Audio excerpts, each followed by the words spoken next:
Another round of AFL action is in the books, and it was a round that was not without controversy. Join me today as I unpack the round match by match, talk about the state of the game, including the umpiring, and turn to your comments at home to have ourselves a little bit of a discussion.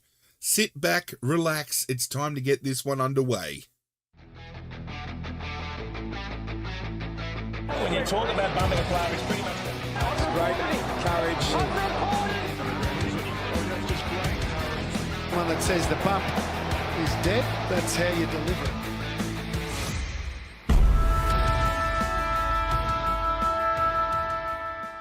What is going on, YouTube universe? My name is Trent. Some of you guys might know me as Zirra from other content I throw out into the YouTube land.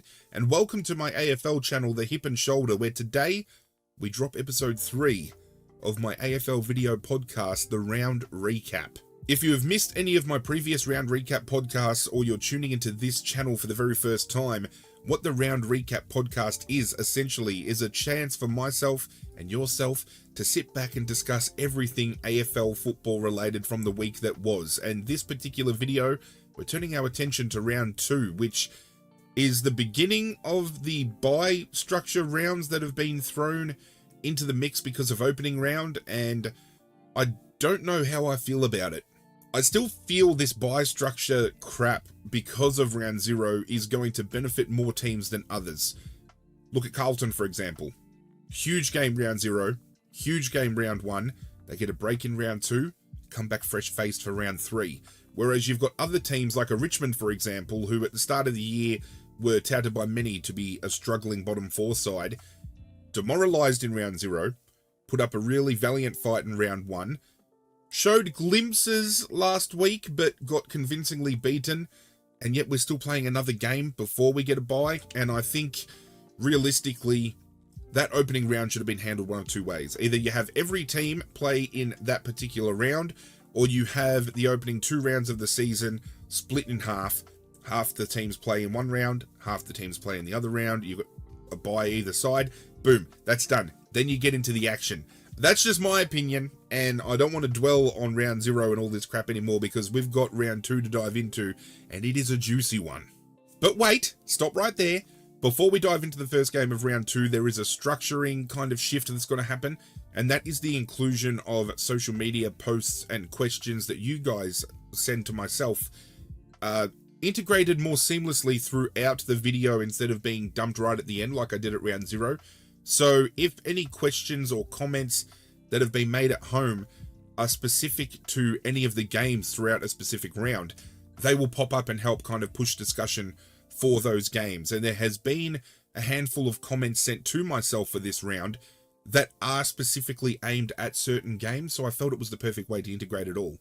And some of them came in for the first game of round 2, which saw St Kilda hosting Collingwood at the MCG. I'm still surprised St Kilda had a home game at the MCG instead of Marvel Stadium, but I think given the time slot and the fact that Collingwood are earmarked to play a certain amount of games throughout the season at the MCG, including away games, that probably facilitated this a little bit more. But this was a tale of two halves. Even though St Kilda came out the gates strong in the first quarter, Collingwood went into the half with that slim lead, and I honestly thought momentum was going to run their way for the rest of the game. And then the third quarter went down, and I think at that point in time, I realised that the Collingwood juggernaut had come to a halt, and St Kilda ran away with a win that I thought Collingwood was easily going to scrap up. I did say in my tipping video for round 2 that I thought St Kilda could give it a crack, but just the way I saw Collingwood bounce back in the second quarter, I really thought they were starting to get back into the processes that we saw them win a premiership with. And with knowing what Collingwood can deliver at their best, I thought that's what we were going to dive into. But unfortunately, that is not what we saw dished up in that second half. St Kilda just came out and absolutely ran rings around Collingwood. And again, it's just a tale of that defensive breakdown. And it's not just the back half, it's the inability for the forwards of Collingwood to defend as well, and the easy rebounds out of the opponent's back half to forward half. has been quite jaw-dropping to see Collingwood so easily let that, transition happen. We know Collingwood and their list is incredibly strong. They've got one of the back sixes of the absolute competition. Like, they've got one of the best defensive setups by any stretch compared to all teams. Their midfield is star-studded. Their forward line might lack a little bit of star power, but they've still got potency with players like Myercheck, Jamie Elliott, and it's just hard to fathom this was a team that so confidently ran into the 2023 finals campaign and ran home with that premiership, when we've seen them now start their premiership reign 0-3. And this is coming from somebody who predicted that they would not only, go back to back this year, but they were only going to lose 2 games for the season. And they've started their season with 3 losses. I can't wrap my head around it. And I think one of the best comments I've seen made so far about Collingwood's defensive structure is whether or not Nathan Murphy as a defender allows Darcy Moore to be a better defender.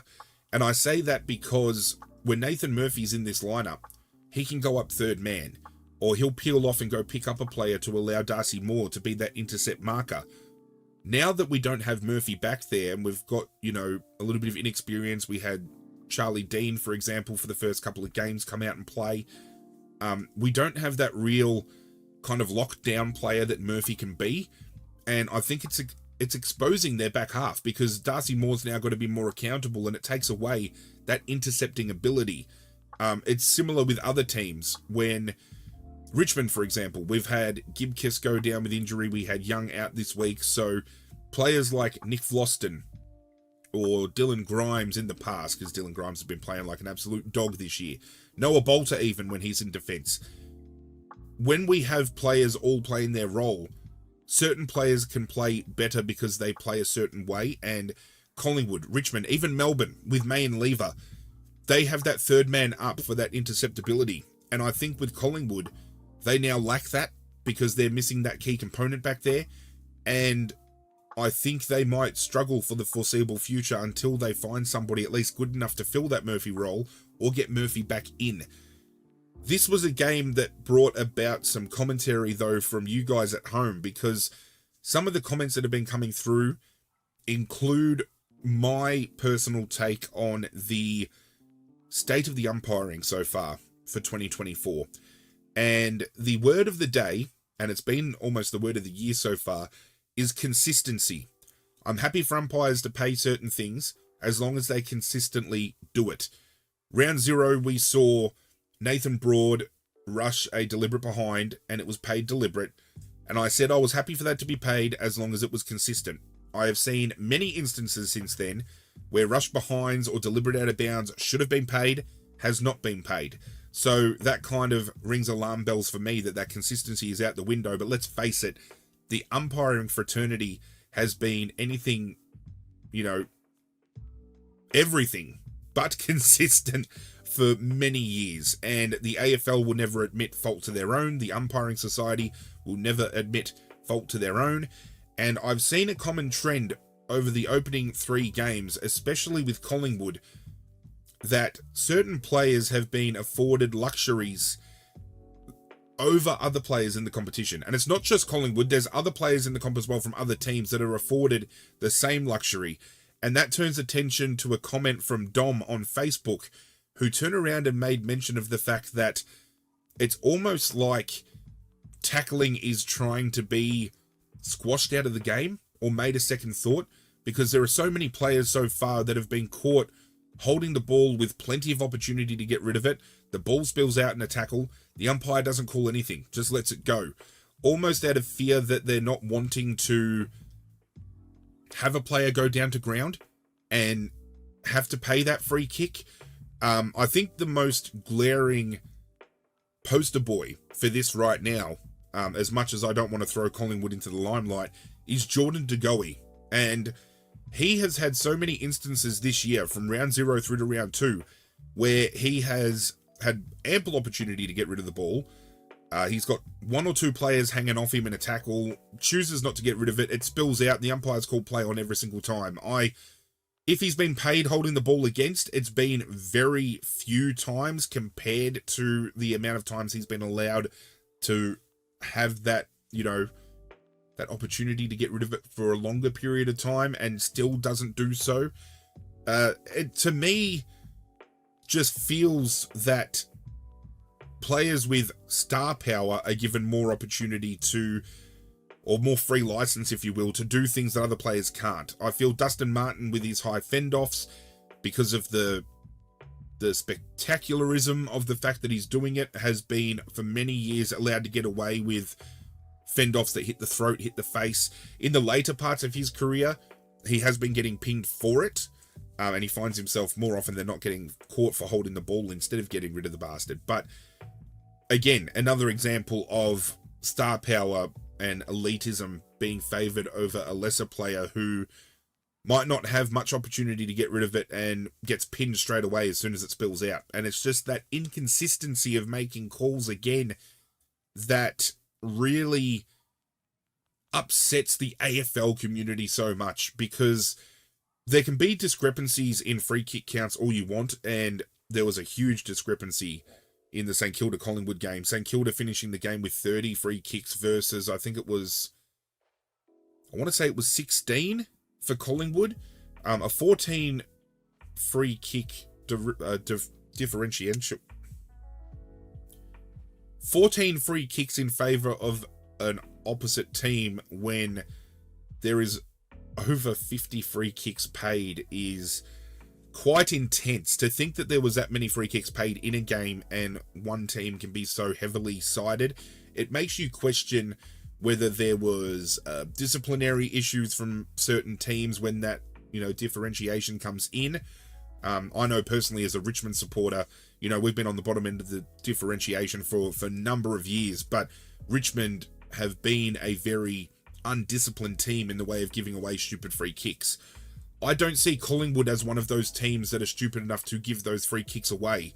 And some of the free kicks in this game were pretty innocuous, and there was free kicks or umpiring decisions that kind of went astray in this game too, which points me to other comments that have been made about the umpiring, especially pertaining to the free kicks that have not been paid, or the umpiring decisions that have not been paid, especially when the ball has gone out of bounds and the field umpires or the boundary umpires have let it ride. And the first instance of this over the weekend was when Jack Higgins kicked a goal of the year contender when the ball was out of bounds. Now, some might argue that the whole ball wasn't over the line, and from the angle we have seen, I don't think it's conclusive to say it was out of bounds. I think there could have been a minor bit of the ball still in play. It's probably touch and go, but the memes have already been rolling out. Jack Higgins kicking another goal of the year contender against Collingwood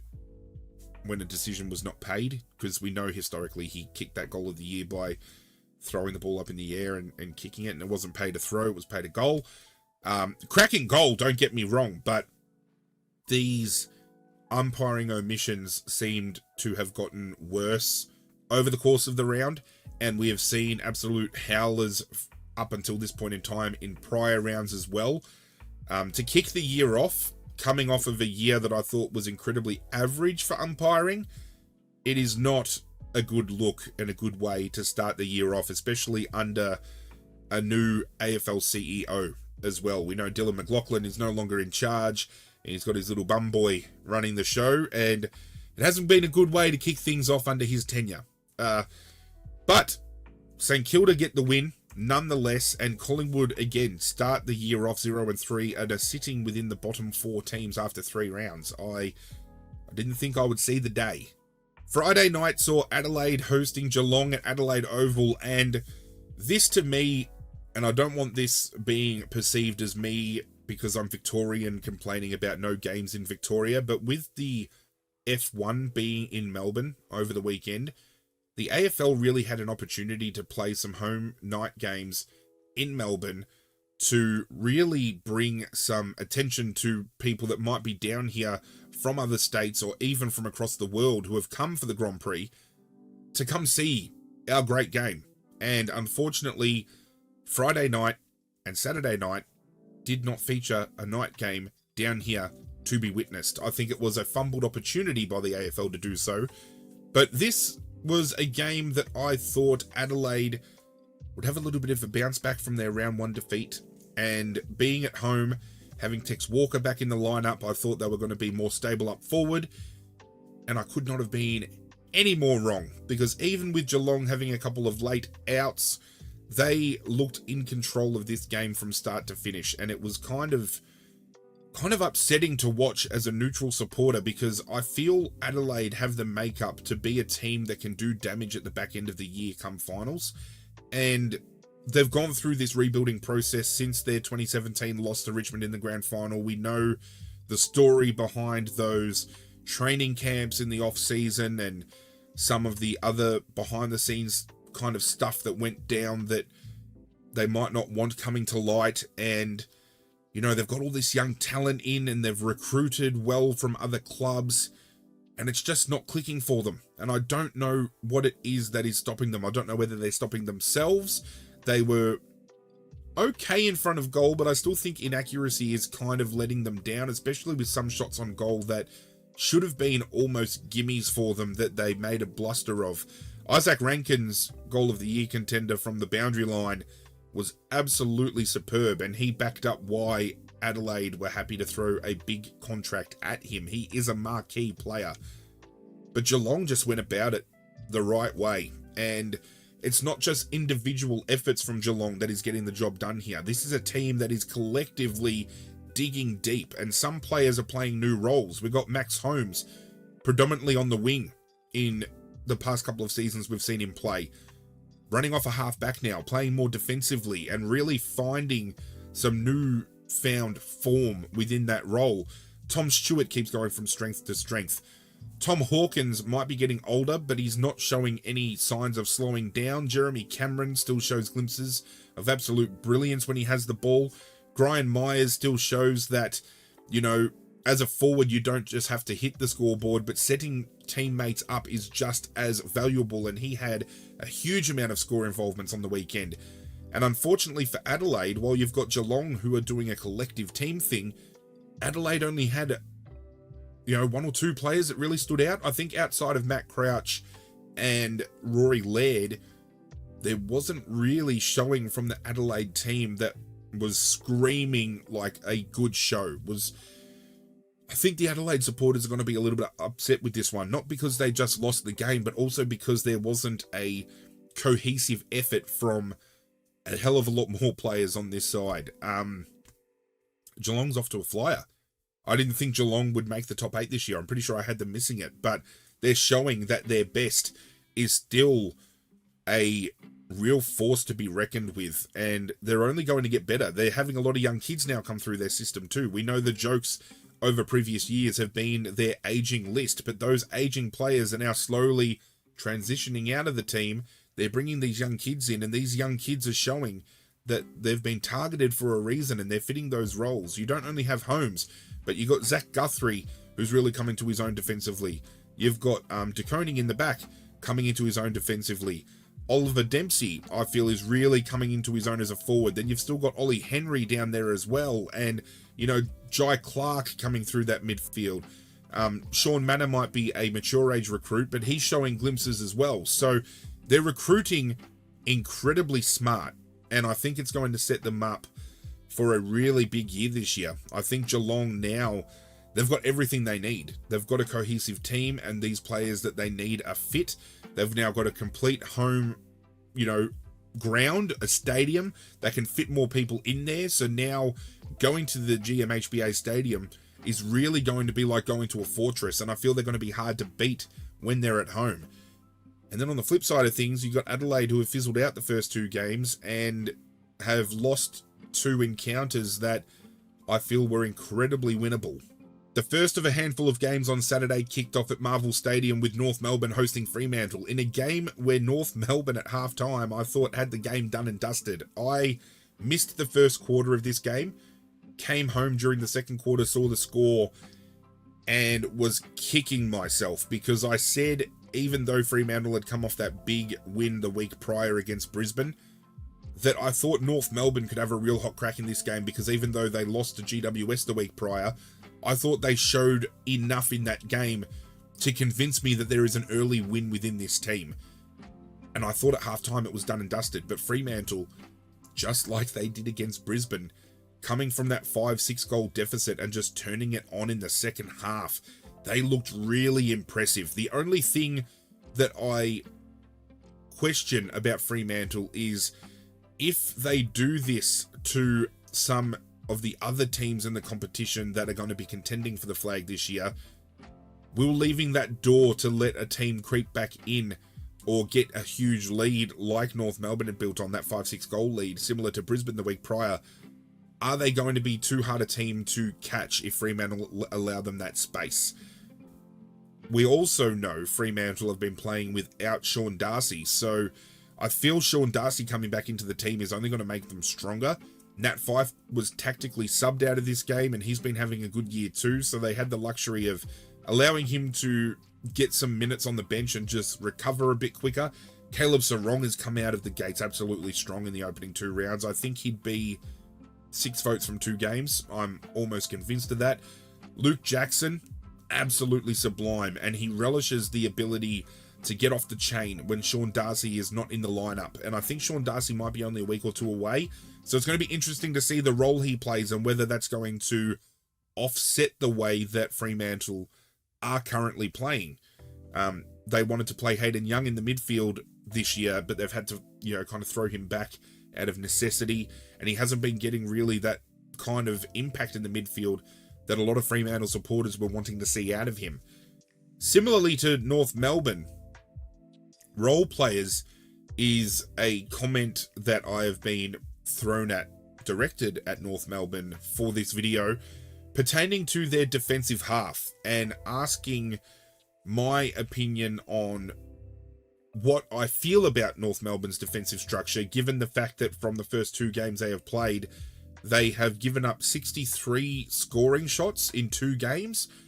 I think that's only counting the scores that have registered either a behind or a goal. I'm not sure whether that registered any out on the fools or anything like that, but 63 scoring shots against in 2 games is quite severe. And I think I've hit the nail on the head. And North Melbourne fans, I urge you to comment down below and let me know what your thoughts are. But I think what North Melbourne have are great ball users and great, run and carry kind of half-back players. Your Sheezels, your Fishers, your Colby McKerchers, players like that. Losing Ben Mackay out of that defensive structure has taken away something that I feel North Melbourne have lacked in the opening 2 rounds, and that is either the ability to intercept or the ability to spoil the ball and bring the ball to ground one-on-one, which Ben Mackay I've rated as a player for doing so for many years. You've got now a back half that have that run and carry ability. They have the great polish with their ball use, and bringing the ball out of that back half isn't a problem when they've got possession. It's getting that possession in the first place that's killing them, because it seems currently that the only way they get that possession football is when a behind is scored, and then they can transition that ball back into their defensive 50 and move it up the ground. And I'm not at all knocking North Melbourne as a team for that, because they have had injuries that have hampered them. I'm really keen to see Charlie Comben, Griffin Logue, those taller type players come back into this team, because then that affords them the luxury of having taller defenders to get that intercept mark, to bring the ball to ground and allow those crumbing defenders like Fisher, McKercher, Sheezel to get the contested ground ball, get the ball out of their defensive half. I think Toby Pink, for example, has been played as a one-on-one kind of lockdown defender, and he has been very harshly criticised. He kept Toby Green goalless in the round 1 game. That could also be to the fact that Green was inaccurate, but still, not many can say they played on Toby Green and they kept him to no goals for the game, especially a debutant. But knowing that this group is so young, they're still within a rebuilding phase. They've lost arguably their best defender. Luke McDonald is getting a lot older as well, so they can't really continue to rely on McDonald in that defensive half. I think moving forward, when it comes to their recruitment, when it comes to their drafting, they need to start targeting these key defenders to come in and bring this luxury to this club, because I think it's going to make them infinitely greater and set them on a more upward trajectory once they do so. Because on paper, and I said it in my predictions video, North Melbourne have one of the best engines that you could imagine. And forward of the ball, they've got some incredibly crafty small forwards. They've got Nick Larkey, who is, in my opinion, one of the best, if not the best, young key forward in the competition. I feel if anybody is ever going to have a 100-plus goal season again, Nick Larkey is the one that has the capability of doing so. Just unfortunately, their defensive half is letting them down. Everywhere else around the ground, they are showing some real improvement. It's just getting the ball out of that defensive 50 and controlling the ball and getting first use has been a struggle for them early. Shifting our attention to the MCG, Hawthorn hosted Melbourne in a game that turned out, I think, as many expected it would. Melbourne bouncing back and picking up a rather solid win against the Hawks. And this is a team that, unfortunately, should have put in a better effort. I'm talking about Hawthorn, and I'll explain why. Because after half-time, well, at least up until half-time, Stephen May went down with an injury that was, I don't know whether it was caused by the contact from Chol or not, but Chol put his knee up in a marking contest that saw Stephen May go to ground. Stephen May, I believe, has broken a couple of ribs and has also done some spinal damage as well. Melbourne are only saying he's going to miss a week or two. I think it's going to be more severe than that. You don't break ribs and then come back the following fortnight. I don't think that's at all the case, especially when there's spinal damage brought into the mix. But Jake Lever ended up going off as well, and my brother ended up confirming to me earlier tonight when I'm recording this video that Lever had initially gone off thinking that he might have done his ACL again, but thankfully it's only a little bit of a knock and he's escaped serious injury, so he should be fine to come back this coming round. But you've taken Stephen May and Jake Lever off the field, who have arguably been one of the best defensive duos in the competition for the last 5 years. And Hawthorn were only able to generate 5 goals for the entire game. And I think that speaks volumes to a lack of accountability forward of the ball. They recruited Mabior Chol. He hasn't really provided all that much for them. They've picked up Jack Ginnivan, who has probably been their most lively forward to kick the year off. They lost Kajitsky to Richmond, but I think that was probably a blessing more than a curse for Hawthorn, because it's definitely cursed Richmond. Nick Watson finally managed to kick his first goal for Hawthorn, but again, another game where he kicked, I think, 3 or 4 behinds. So inaccuracy has really been killing Hawthorn early. And then on the flip side of things, Bailey Fritsch comes out and kicks just as many goals as Hawthorn did collectively off his own boot. And conversation and conjecture came about around Bailey Fritsch on social media, and I still feel, personally, just a hot take from me, Bailey Fritsch is a type of player that can kick 5 goals one week, but then the next week might only kick 1 goal 5. And I think that inconsistency has stopped him from taking a step forward into being within the next echelon of players within the competition. But he really lit it up at the MCG on Saturday, and you got to give credit where it's due. He looked really good. Christian Petrarca, I thought, was probably best on ground for the game, just getting plenty of the ball, setting up his teammates, hitting the scoreboard, doing what he does best. Clayton Oliver, despite all the conjecture during the off-season, again, had a really good showing. Max Gawn, again, getting back to his best after being towed up by Grundy in round 0. These players are all really slipping into their systems again and finding some comfortability with one another. They're starting to find some collective form, and I think this could set up Melbourne infinitely better moving forward. Again, similar to the Adelaide and Geelong game with Melbourne and Hawthorn, you had Melbourne's work so cohesively together, And Hawthorn only probably had a couple of players that I could name off the top of my head that really stood out. I thought James WOEFUL played really well for Hawthorn. Massimo D'Ambrosio, again, played a good game off of half-back. He's a very smart ball user, and again, absolutely fuming that Richmond tried to hide him in the mid-season draft with a fake injury, but he managed to slip to Essendon. Absolutely spewing.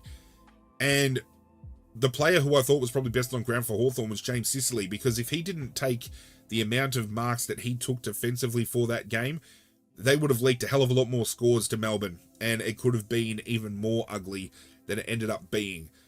There's a lot of talk through the AFL community, especially when it comes to Kane Cornes, and I don't like talking about Kane Cornes, that all these teams that are going through rebuilds seem to be slammed by certain commentators and media experts, but Hawthorn seems to be a no-go for Kane Cornes and some other people, and they're kind of letting it slide. I still feel there should be conversation about Hawthorn's inability to deliver, because they have, yes, been rebuilding, but I feel they're at that stage through this rebuild, you know, offloading similarly to what they did when they had Luke Hodge, they had Sam Mitchell, and they palmed those players off. We saw Hodge go to the Brisbane Lions. We saw Sam Mitchell traded to West Coast. You know, they did the same. They sent Tom Mitchell over to Collingwood. They sent Jaeger O'Meara over to Fremantle. They identified the young team they were on a roll with. They have targeted the draft accordingly. They have targeted trade targets accordingly. And they still haven't been able to find that cohesive mix to take a forward step. And when you look at their efforts collectively over the last few years compared to West Coast, compared to North Melbourne, I think they've only won 10 more games than those two teams combined. Collectively, they're still within the statistically worst three teams of the competition, where I feel they have a team that can really do damage, especially that engine room, and defensively they are incredibly sound. So to think Hawthorn have a decent amount of talent in that back half, and they leaked as many goals as they did on the weekend, blows my fucking mind. Saturday night saw Sydney throw down against Essendon at the SCG. I was convinced Sydney were going to win this by more, but it was actually a really good game of football to watch. Even though I didn't think Sydney were ever going to lose the lead they had, I never felt they were in a position where they were going to lose. Essendon were hot on their tails, and they kept fighting and fighting and fighting. It was just a late avalanche of goals that ended up putting that deficit, you know, against Essendon. And I feel Essendon probably weren't a 30-point worse team. If they were going to lose, I feel they should have lost by a lot less. But Sydney, again, proving, in my opinion, to be the best team of the comp in 2024. Some might argue GWS has been that better team, but when you look at the fact that GWS has played Collingwood, North Melbourne, and West Coast, versus Sydney taking on Melbourne, Collingwood, and Essendon, you would argue that Sydney has taken on the better teams in way of their teams that should be contending for a final spot, versus teams, apart from Collingwood, that are expected to be bottom 4, bottom 5 in North Melbourne and in West Coast. That's not taken away from GWS, because they're playing some good football, but I feel Sydney's ability to knock off more highly rated competition has them better suited overall. And Sydney, again, is not just a 1, 2, 3 player team. They are so cohesive this year. And I said it in my round 1 recap, and I've posted it on social media, and there seems to be a lot of commentary from other people in the AFL world that are agreeing with this topic as well. Lance Franklin, as huge of a player he was for his career, as I said last week, future Hall of Famer, future AFL legend, him retiring is the best thing for the Sydney Football Club, because it now allows so much avenue to score in that forward half. Joel Amadi, Logan McDonald, Tom Papley. We now see players like Isaac Heaney, Chad Warner. These midfielders are now consistently scoring on a weekly basis as well, because when moving the ball forward of the ground, they're not just straight away eyes open looking for Lance Franklin, trying to get it to him every single contest. I feel Hayden McLean has taken a step forward in his career this year and really showing what he has to offer. Again, another player that was rumoured last year to want a move, and Richmond were keen, and I would have loved to have seen them pick him up, especially over Kajiski, but they're looking the goods. They're really good, from defence all the way through to their forward line, and they're only going to get better when players like Kellen Mills and Taylor Adams and Luke Parker all come back into this lineup again.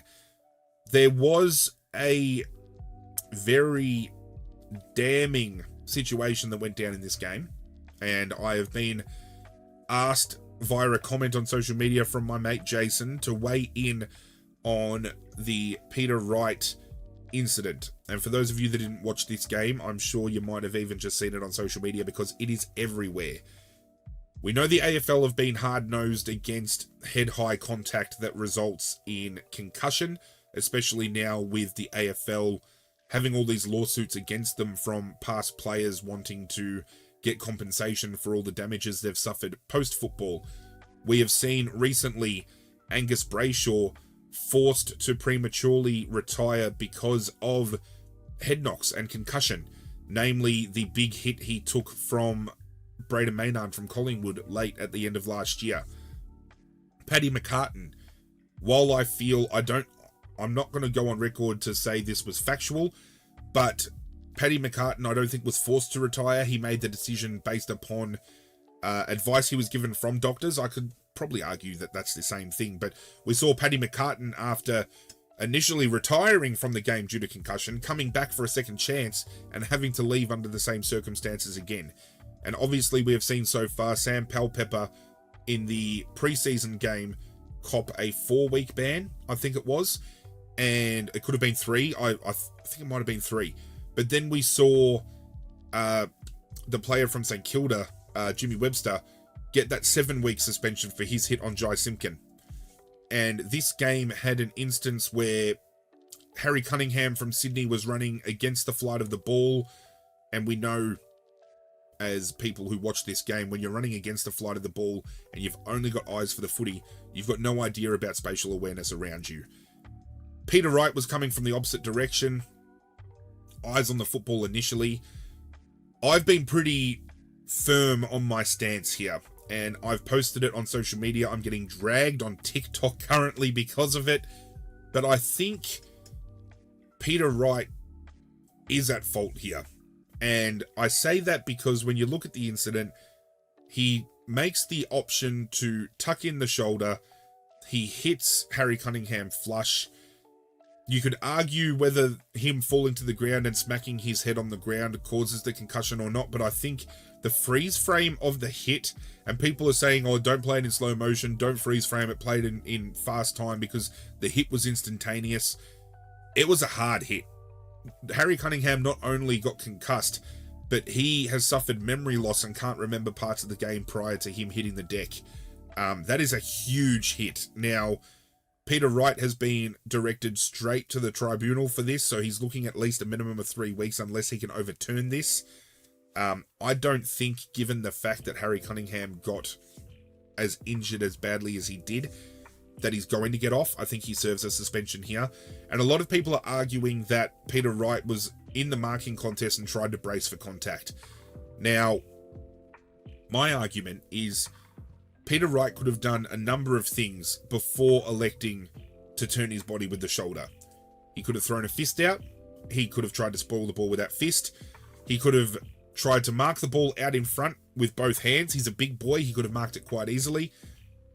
He didn't have to leap off the ground to take a chest mark. And some of the arguments I've heard when talking about, marking contests, the big key forwards always love to throw a knee out as a barrier or some sort of protection when coming into a pack. Peter Wright could have very well done that if he was marking this contest. If he was trying to mark in this particular moment, put the knee up as he's running in, leap off the ground, try to take that grab. But we just see him jump off the ground and turn the shoulder. I feel he didn't even have to leap off the ground, because some people are arguing, oh, Trent, if he fucking leapt off the ground, he would have ended up kneeing the bloke in the head because he's 2 foot tall. If he's 2 foot tall, he doesn't need to jump off the fucking ground to take a chest mark. That's all I'm fucking saying. So I think precedence has been set. He opts to tuck the arm in. Whether or not it's to brace contact or not, they'll have to prove that. but he ends up hitting the bloke flush with his shoulder. The bloke gets knocked out, misses the rest of the game, and he's now facing a suspension, which I think he should cop weeks for. And you've just got to do that on a basis of protecting the player. Some people are saying there should be an onus on Cunningham and any other player moving forward that is running against the flight of the ball to protect themselves. I could probably agree with that. But I don't think a player who is running against the flight of the ball, he might expect to crash into somebody, but I don't think he's expecting to run into a hip and shoulder that knocks him out. You know, running into a player or into a pack, accidental contact, yeah, fine. But a player coming to a contest and then pulling out and electing to bump, no. We've seen too many players go for that reason, and I don't think Peter Wright gets off here. And I know that's going to upset some people, and some people still might not agree with me. That is just my opinion. And that's the beauty about opinions. They're like assholes. Everybody has one, so stop shitting on mine. This game also brought up another instance of the very miserable and deflating ability of umpiring this year by a number of people, and that is, again, the ball going out of bounds and not being paid. Now, I said earlier in this video that the Jack Higgins goal that was scored off of a ball that may have been out of bounds could have been still intact with the line marginally.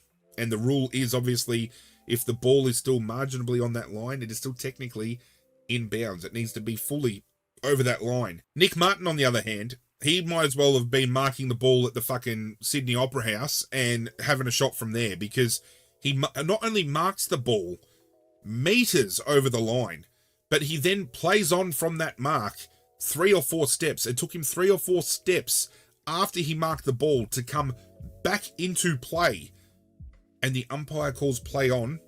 The ball goes deep to Gresham. Gresham slams home a goal. Now, at the point in time of that going down, Essendon was still very much in the hunt within this game. Had that have been a moment that had won Essendon the game, the AFL community would have been in a fucking uproar and we would have had a riot on our hands. That is one of the biggest blunders I have seen this year. I don't know how that could have gone unchecked. I don't know what the boundary umpires were thinking. They definitely weren't seeing, and that just further demonstrates that I feel in very many retrospects around the ground, the umpirings have lost handle on the game, and it is only compacted worse by the fact that we keep having new rules added to the competition when we haven't perfected the rules that are already in place. That's going to bring up another conversation of umpiring later in this video, which I feel there is still a lot of improvement that needs to be made, and I still don't like this rule personally.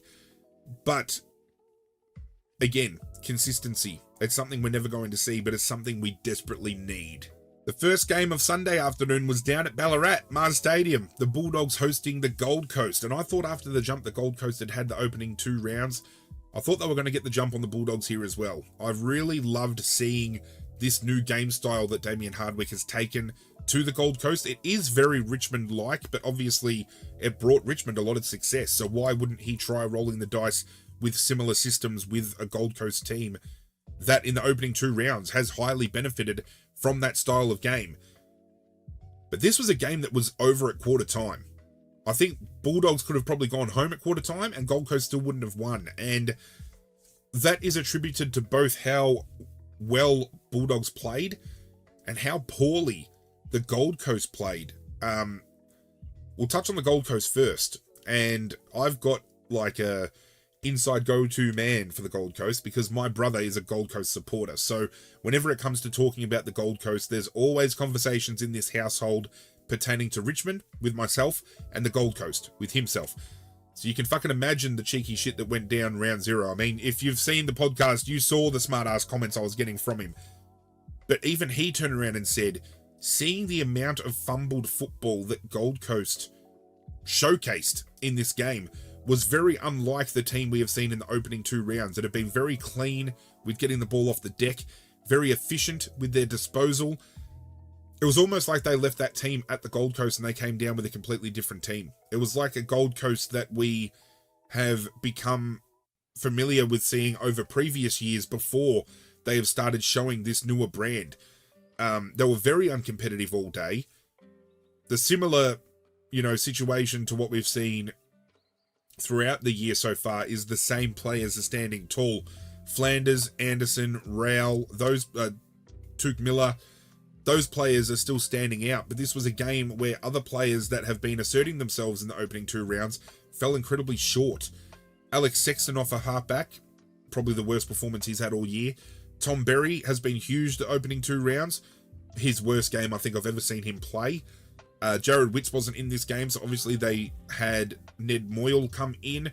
And I thought Ned Moyle was actually rather serviceable in his first game in the ruck. But they desperately need Witts to come back in.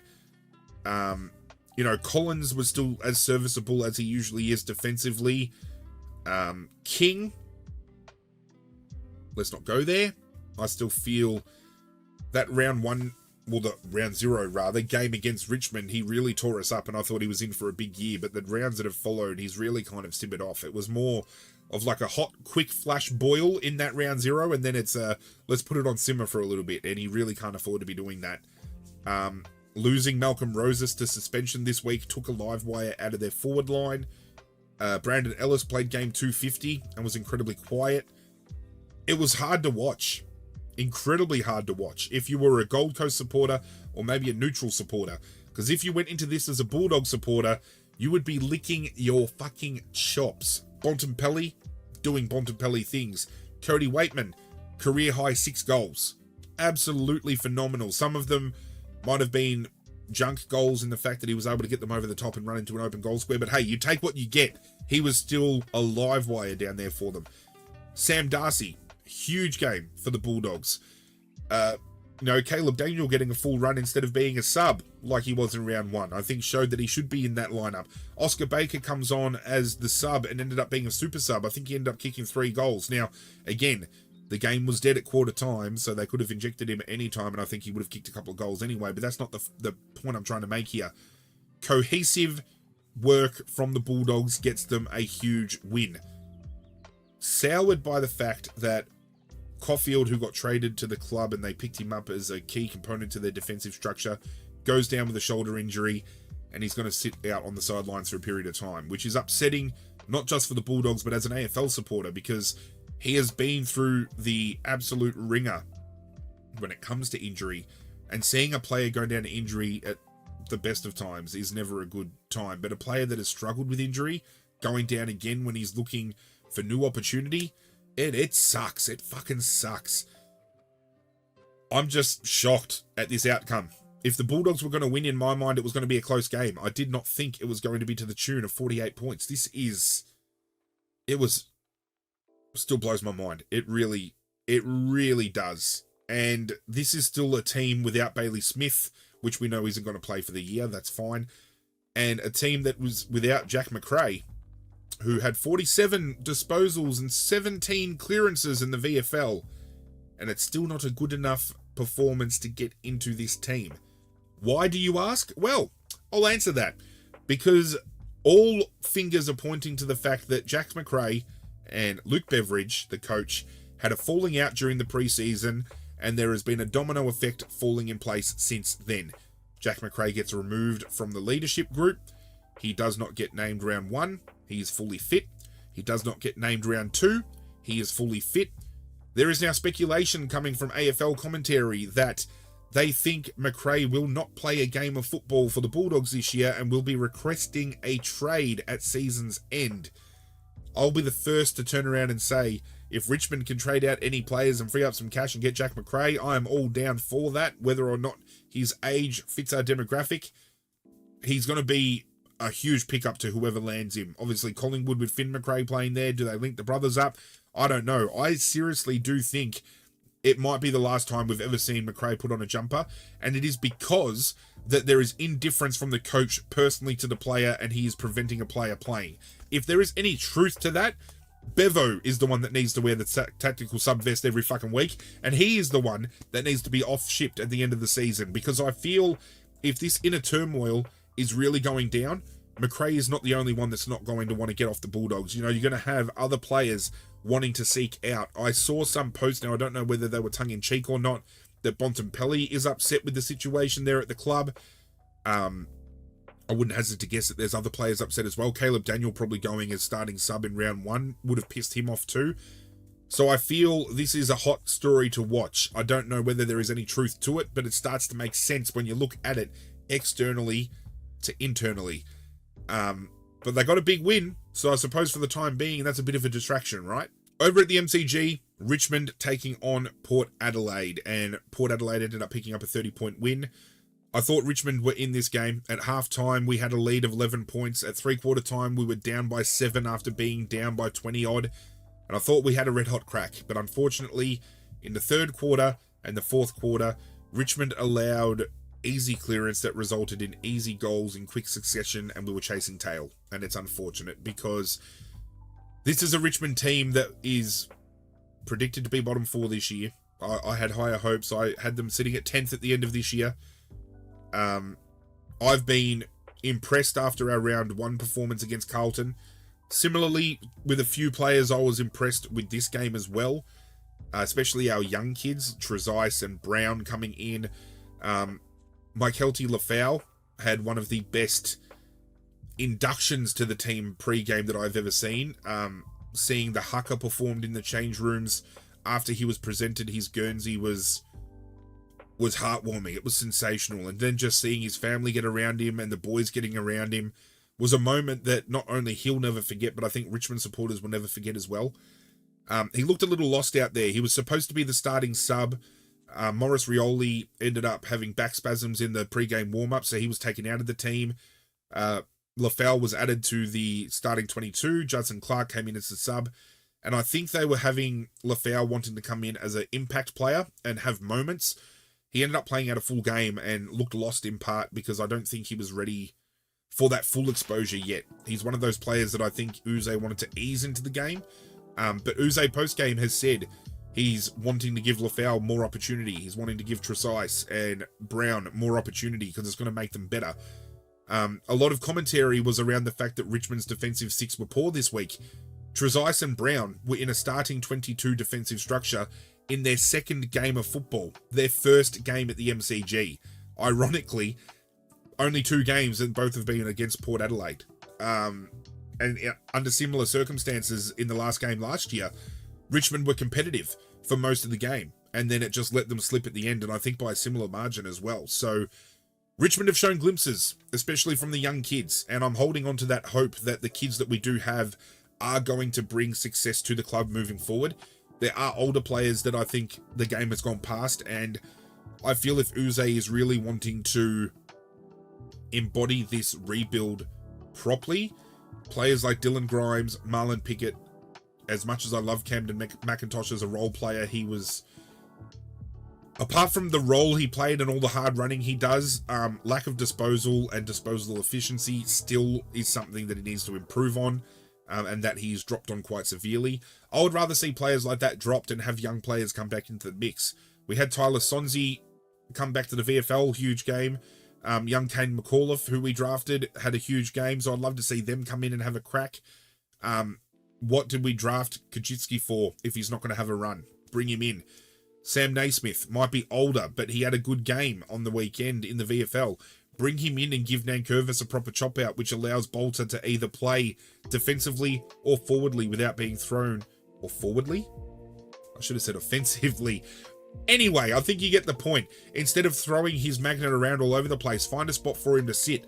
I actually feel Bolter could benefit playing off of a wing.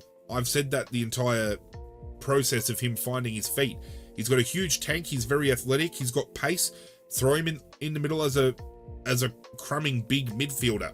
Why the fuck not? As a ruckman, he taps it down and he gets the clearances, so why not have that tall, athletic kind of player run through? We see players of that similar build, like a Patrick Cripps, one a Brownlow, exactly doing that.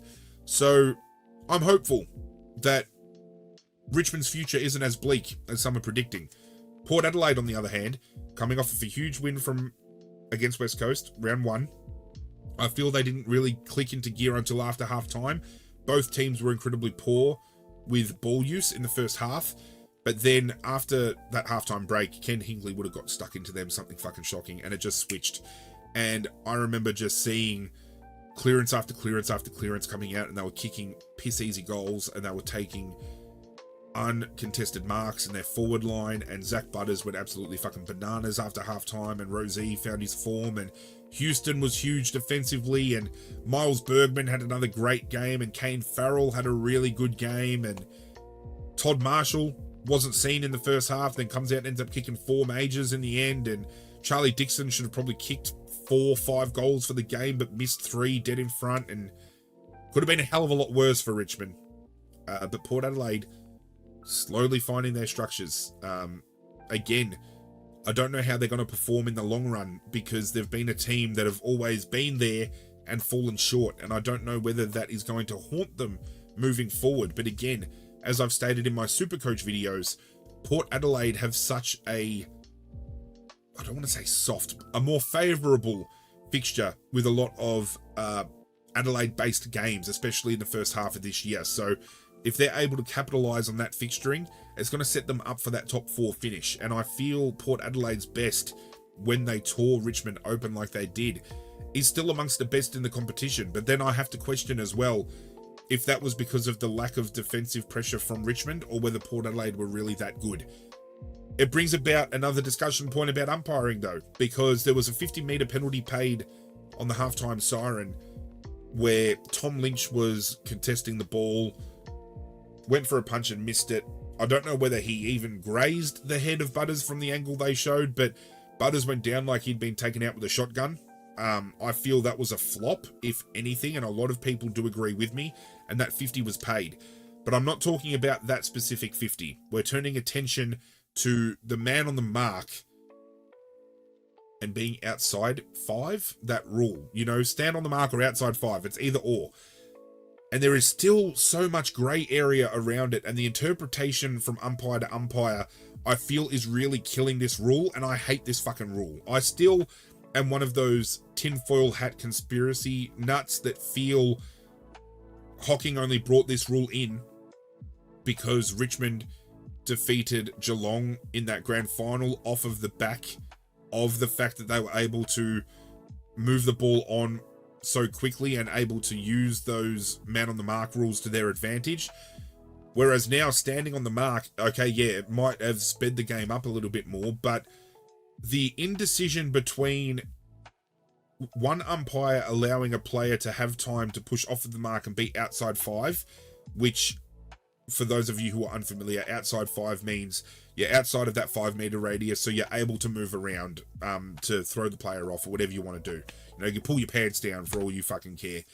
If you're standing on the mark, you're called to stand and you're not allowed to move. And we've seen plenty of instances where players still move on that mark or off that mark and it's not paid. But it's the umpires that, as soon as the ball's marked and either a player takes one step or a side step or goes to move off the mark to be outside 5 and that whistle is being blown straight away to pay a 50-metre penalty, oh, it infuriates me. It really does. I would love to know your thoughts in particular about the state of the umpiring currently in the comments down below. Let rip, let it fly. Let me know your thoughts, because currently I know I am not the only AFL supporter that thinks it has been fucking abysmal. And the last game of the round was at Optus Stadium with West Coast hosting GWS in a game that went down as many would have expected it to be. GWS have been playing superior football, and from start to finish, this was a GWS game. It was only ever a matter in my eyes of how much they were going to win by. West Coast, though, again, even though the scoreline was damaging, I thought there were glimpses of improvement and players individually showing that they've taken the next step or really asserting themselves in this game. I thought Elliot Yeo was not just one of the best for West Coast, but I actually thought overall on the ground, he was actually one of the best on the ground, despite the huge gap in the scoreline. Jeremy McGovern for West Coast. Defensively, we know how rock solid he is, and again, he was that. Harley Reid showed some great highlight reel kind of moments where he was able to get the 1-2 ball, he was able to fend off some players. Once he has a couple of years under his belt, he is going to be an absolute fucking weapon. And I likened him early to a Chris Judd type with his clearance work. A lot of people this week have been referring to him in the mold of Dustin Martin with that kind of fend-off ability. He's going to be something special, this kid. When they said he was a generational player, they weren't kidding. And he might struggle early to find his feet, but I feel whenever he's got the chance to get the ball, he does something good with it.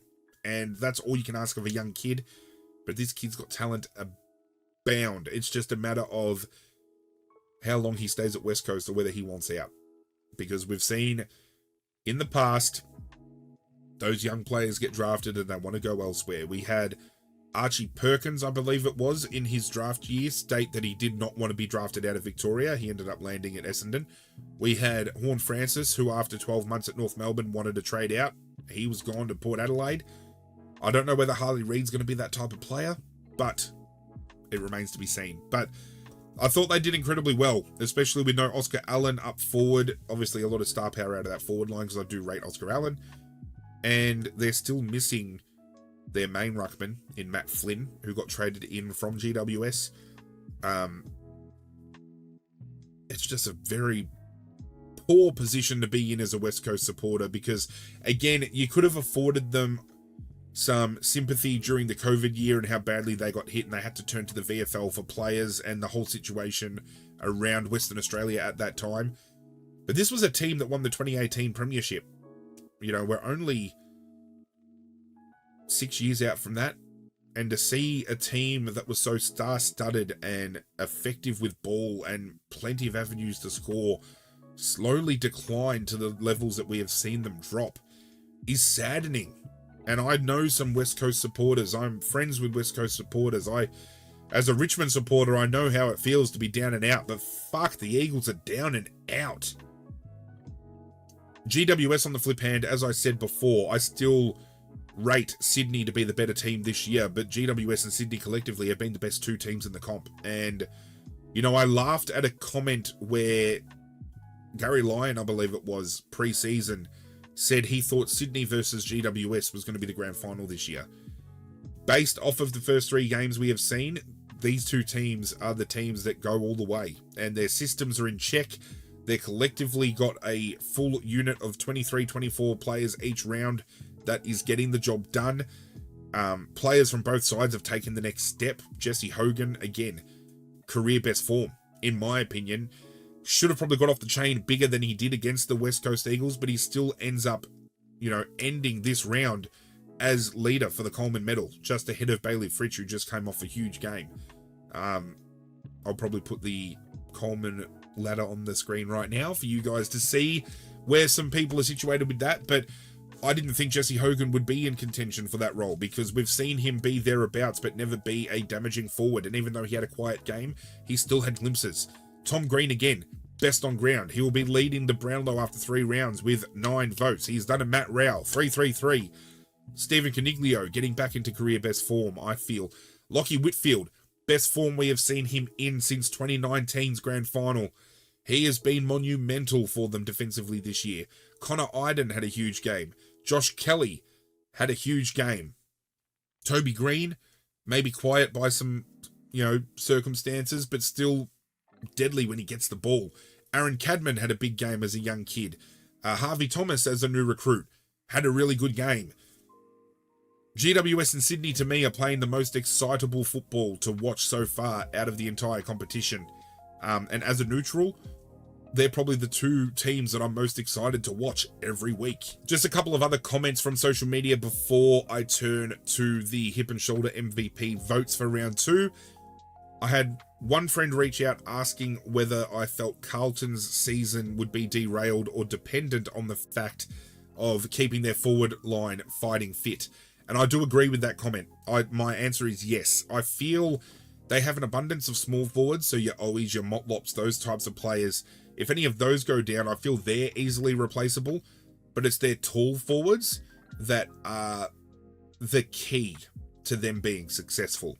If they lose either of Curnow or Mackay, I think they struggle. And we've seen that in recent years when Curnow wasn't playing, and we've seen the drastic change in their lineup since Curnow and Mackay have been out on the field at the same time. And I think that's dependent also on the fact that, obviously, Curnow's going to draw the number 1 defender, Mackay gets the second best defender. If Curnow goes down, Mackay gets that number 1 defender, and then you've got a loose defender who can get that easy intercept mark, easy third man up. If Mackay goes down, Curnow still gets the number 1 defender, but again, same circumstances. You've got that extra defender running around, coming up third man. What has benefited them as well is Mackay getting further up the ground and being a linking player between half back and half forward. And I feel, even though Curnow has proven to be the better player out of the two in recent years, Mackay's had a better start to the season this year, and I'd say he's probably the more stronger commodity to keep in the team over Curnow because of the role Harry Mackay has played in kind of getting some ruck time in and being that kind of linking player. I think they want to keep him fully fit. They want to keep both, don't get me wrong, but I think Harry Mackay staying on the field is more a key component to making sure their success is sustained, if that makes any fucking sense. Now, a comment came in from my close but handicapped friend, Michael, who likes to have a punt on the AFL week in and week out, similar with my friend Damo, and they've been thinking about wanting to throw some multis out onto my podcast to the hopeful punters out there who like throwing a little bit of coin on the game and seeing whether or not they can tempt you with some of their tips. Now, if that is something you would like to see moving forward, do let me know in the comment section down below. It is something I can also do on my socials as well, so if you want to see them out there, hey, I'm happy to do so. But just to make it clear, you know, gamble responsibly, you bastards. And speaking of Damo, he came through with a comment asking if I had heard of Owen, 0-3. To which I replied, have you heard of Over 7,000 games since Essendon's won a final. You can get fucked, motherfucker. You didn't get me this time. And the final comment that I want to touch on may have very well, and should have been probably mentioned in the St Kilda Collingwood game, but I'm leaving it for now because it is another discussion point that I'd like to turn to people at home to get opinions on. Another comment come through asking myself whether or not the draft which saw St Kilda land Wanganeen, Malira, Owens and Windhager be one of the best collective draft hauls that we have seen in recent years for a singular team, in the way of the picks that those players were taken and the input they have currently with their team. Like, Mitch Owens is a future All-Australian to me, same with Malira, and I think Windhager can now be in that conversation as well. Probably not on the same level as Owens and Wanganeen Malira to myself, but all three have had a really hot start to the year this year. And I struggle to think outside of obviously teams that have had early draft picks like GWS, Gold Coast, North Melbourne with their assistance packages and stuff, that there has been a draft haul like this where they're not top end picks. We're seeing these picks taken later in the draft. I definitely feel I definitely feel that these three collectively are one of the best trios taken in recent years, and these are going to be 10+ year players for St Kilda, and they're showing glimpses now of how good they can be, and they're still yet to hit their peak. So imagine once they hit that prime level, we're seeing greatness in the making. So now that we've spoken about the round, it's time to get in my votes for the Hip and Shoulder MVP Award for 2024. Again, an award that the AFL players are never going to know exists, never going to care about the existence of, but I'm still going to do it anyway because it gives me something to do, and I'm really enjoying doing it. And I've been getting some comments made on social media and getting hit up in the DMs about, you know, the fact that some of you like that I'm doing this, and I've been already dragged for some of the votes that I've given out or votes I haven't given out, so it's good to have that interaction going down. So again, turning attention to the comments. If you disagree or agree with the votes that are going out, feel free to let me know, but just remember, it's my opinion, it's objective, and everybody's going to give something a little bit different. Before we get each vote in for each game though, again, if you haven't seen any of my past podcasts, each game is going to be consisted of a 3-2-1 vote system like the Brownlow, but I'm always going to mention a couple of players that may have been stiff to miss the votes prior to announcing those 3-2-1s. So for the first game of the round, St Kilda versus Collingwood, the players I had that are stiff to miss are Rowan Marshall and Marcus Windhager from St Kilda. My one vote, and I'm going to go 1-3 this time instead of going 3-1. My one vote goes to Josh Dacos from Collingwood. I feel in a game where St Kilda ended up taking control in a big way, especially in the second half. Josh Dacos was the consistent for Collingwood that continuously stood out throughout that game. Hard to miss a 1 vote opportunity here for him. 2 votes goes to Jack Steele. Again, I feel he's finding his form. He's getting back to his best football. He lays a monster number of tackles. I love his defensive pressure. But the fact that he's now getting back in and under in every contest and he's providing options all the time for his teammates around him goes to show why they named him as captain. I really rate him as a player. My 3 vote this week, and it was mentioned all over social media how good of a game he played. Nasiah Wanganeen-Malira gets best on ground. His ball use is sublime. He is going to establish himself this year as one of the best run and carry users of the ball. His dash is elite. His ball use, elite.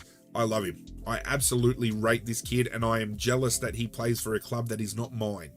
For Adelaide versus Geelong, my stiff to miss are Max Holmes from Geelong and Rory Laird for Adelaide, with the 1 vote going to Brian Myers. And while he might not have had a ton of the ball, 11 score involvements and making sure he was on the end of majority of their scores for the night, I can't go past him. And he might not be a great set shot on goal, because he's not. And it's quite surprising that he loves setting them up, but he sometimes struggles to kick them. And I really rate him as a player. He's one of the most unselfish players in the game. His ball use when he does have it and he hits those players up is so great to watch. And he quite comfortably was in the votes for me this week. The 2 votes this week goes to Matt Crouch from Adelaide. I feel there were only a couple of players that really stood tall, and it is hard to go against a player that had a huge amount of tackles, 37 possessions, and really was one of the only players all game that stood out for Adelaide and just continuously kept pushing and pushing and pushing. And I've got to reward those efforts. He might have been on the losing end, but I'm not afraid to throw votes out to players on losing teams if I feel they performed well enough to get those votes. Best on ground for this game goes to Tom Stewart. And it goes without saying, this guy is one of the elite defenders of the competition. He's got a resume that speaks for itself, and he was firmly at his best defensively, especially in a forward line that should have done a lot more damage than it delivered on Friday night. North Melbourne versus Fremantle. The stiff to miss list, comprised of 3 players, is Luke Davies-Uniacke from North Melbourne, Jordan Clark from Fremantle, and Andrew Brayshaw from Fremantle as well. My 1 vote for this game is going to Harry Sheezel from North Melbourne. While they ended up winning quite convincingly in the end, Fremantle, Sheezel's use out of defensive half is something to admire. I just love his ability to hit targets all the time. He finds space. Time almost really stands still when he's got the ball at times as well. I just really rate him, and I thought he played a really good game despite a team that lost. Again, as I just established with the votes prior, if you play well enough, you're going to get those votes off me. 2 votes this week goes to Luke Jackson. Dogger got off the chain. I don't know how long it's going to last with Sean Darcy due to come back in, but it was hard to go past a player that ran at 97% efficiency or something like that off of the disposals he had. Huge game from him, and I'm really loving the transition he's made from Melbourne to Fremantle. I feel he's really come into his own since making that shift. Best on ground comes at no surprise. Caleb Sarong again had a huge game for Fremantle, and I think from his first 2 games of the year, he'll be 3 from 3 for the Brownlow as well. Hawthorn versus Melbourne. My stiff to miss was James Worpel from Hawthorn. I didn't know who else to throw in there. No one really stood out to me really over the top outside of someone like a Clayton Oliver maybe, or maybe even a Massimo D'Ambrosio again. The 1 vote for me is going to James Sicily, 13 marks defensively, and as I stated in the recap itself, Hawthorn would have leaked a hell of a lot more goals if it wasn't for that man defensively, so I'm going to give him the 1 vote based on his defensive performance. 2 votes goes to Bailey Fritsch, goes out there and kicks 5, absolutely on fire, and, you know, when you kick a bag, I've learnt my lesson from the opening round when we had young Callum Brown from GWS kick a bag of 5 and I didn't give him any votes that game. Some people dragged me, so I've learnt my lesson. Bailey Fritsch is getting the 2. Best on ground for me, 3 votes goes to Christian Petrarca. He was everywhere, kicked a couple of snags, had a ton of the ball, laid some tackles, best on ground for me. Sydney versus Essendon. My stiff to miss goes to Chad Warner. I thought he played a really good game, but the three that I picked ahead of him, I think, were just a step above, just a class above. And the one vote probably just ahead of him, I gave it to Tom Papley from Sydney. Kicked 4 goals, had 20-odd possessions. I feel he popped up when Sydney needed him the most, especially when that game was on the line. Some might argue that Warner had a better game, but I think collectively, just throughout the 4 quarters, I think Tom Papley might not have had as much of the ball as Warner had, but I think his score involvements and the scores that he did put on the board himself played a bigger part in the Sydney winning the game, so I'm chucking him the 1. The 2 votes I'm giving to Zach Merritt. Almost single-handedly brought Essendon back into the game off his own boot. He kicked 2 goals in a minute and got them back within 7 points, I think it was at one point, and it was so frustrating as a neutral supporter to watch. He's trying to get Essendon up and about, nobody high-fiving him after the goal, nobody showing any enthusiasm. He's yelling at people to get up and about, and they didn't. And it was comical for some. I think it was disheartening for others. Best on ground for me goes to Isaac Heaney. He was absolutely sensational. I thought, again, he is a player that is going to be giving the Brownlow an early crack. His transfer to the midfield has been absolutely brilliant, and I'm hoping he keeps that midfield time when Taylor Adams, Callum Mills, Luke Parker, those players come back in, because he's really found his spot. Another stiff to miss, I've just realised off the top of my head, Errol Goulden, again, had a really good game. He was stiff to miss the votes too. Bulldogs versus the Gold Coast. My stiff to miss had Adam Treloar from the Bulldogs, as well as Matt Rowell and Sam Flanders from the Gold Coast.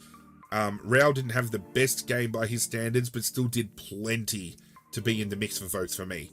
The 1 vote for this game goes to Tuke Miller. He had a ton of the ball. He laid a monster amount of tackles, was one of Gold Coast best on the day without any shadow of a doubt. My 2 votes goes to Cody Waitman. He could have almost pushed for the 3, but I'm giving him 2. 6 goals, career high. Some people are going to drag me that I've given him 2 instead of 3, but I thought Marcus Bontempelli was best on ground in this game. Ton of the ball, sets his teammates up well, kicked a couple of snags himself. It was Bont at his best, and I loved watching it. Richmond versus Port Adelaide. My stiff to miss is comprised of Dan Houston from Port Adelaide, Kane Farrell from Port Adelaide, Tim Taranto from Richmond, and Liam Baker from Richmond. My 1 vote goes to Todd Marshall. Quiet in the first half, but stood tall when Port Adelaide needed him in that second half. Kicked 4 majors, had plenty of marks, was very damaging up forward, and was a key component to our unravelling in that second half of football. My 2 votes this week goes to Connor Rozee, the captain of Port Adelaide. Huge game. Went about it the way we expect him to go about it. He's shown his class. He's shown why he's captain. He got the job done quite easily. And speaking of getting it done easily, 3 votes this week to Zach Butters, who had the ball on a string in the second half. Couldn't be stopped, and is one of the best players running around in the comp. I feel some people underrate him. He's great. It was great to watch. It just sucks that I had to watch it against my boys. In the final game of the round, West Coast taking on GWS, I gave my honourable mentions to Josh Kelly, Stephen Caniglio, and Connor Iden, all from the Giants. My 1 vote goes to Elliot Yeo from West Coast. I thought he was West Coast best. I mentioned in the recap, I thought he was one of the best on for the day. Defensive role, which we're not used to him seeing and playing in, but I thought he performed incredibly well in a team that got soundly beat. Played out 4 quarters. It's a guy that has been criticised for lack of fitness, for lack of, for lack of trying, for lack of everything, really. And he played with his heart on his sleeve. 2 votes this week for me goes to Lockie Whitfield. Huge game, and I'm actually surprised I haven't given him more votes throughout the course of this year. One of GWS's best this game in particular, but he has had a strong start to the year. Again, I feel the best season he has strung together so far since 2019. I know we're only 3 games in, but it's still great to marvel at the fact that we're seeing him back at his best. And Tom Green gets 3 votes again. He's a machine, this kid. It is good to see him fit and firing. He's got to give the Brownlow a real hot fucking shake this year. I can feel it deep in my loins. So turning our attention to the leaderboard, we obviously now have a handful of players sitting on 1 vote, 2 votes, and 3 votes respectively, who are all going to be on screen right now. But we do have a definitive top 5. In 5th place on 4 votes total, we have Jack Steele from St Kilda. In equal 4th place on 5 votes, we have the duo of Zach Butters and Connor Rosee from Port Adelaide, as well as Zach Merritt from Essendon. In equal 3rd place on 6 votes, we have Caleb Sarong from Fremantle and Matt Rowell from the Gold Coast. In 2nd place on 8 votes, we have Isaac Heaney from Sydney. And in 1st place with 9 votes, we have Tom Green, who has polled a perfect 3 from 3 in the opening 3 rounds. Again, it's an award they're never going to know exists. They're never going to give a fuck about, but I'm really enjoying doing this. I love getting to assess each game and talk about who I feel was best on and just have another avenue to discuss football with all of you guys at home. That is going to wrap up today's video. I've pointed out many times throughout today different points of discussion for you guys to have a chat with me about, and never be afraid to drop a comment. Have a chat with me. I love it. People this week have been very interactive with me on social media about football, and it's been great. And I want to see that continue on in the comments down below. So if you've got anything you want to discuss, any opinions you may have, any questions you have, if you want to shit all over the game in certain aspects, the umpiring or anything else, go ham. I'm not stopping you. Have a crack.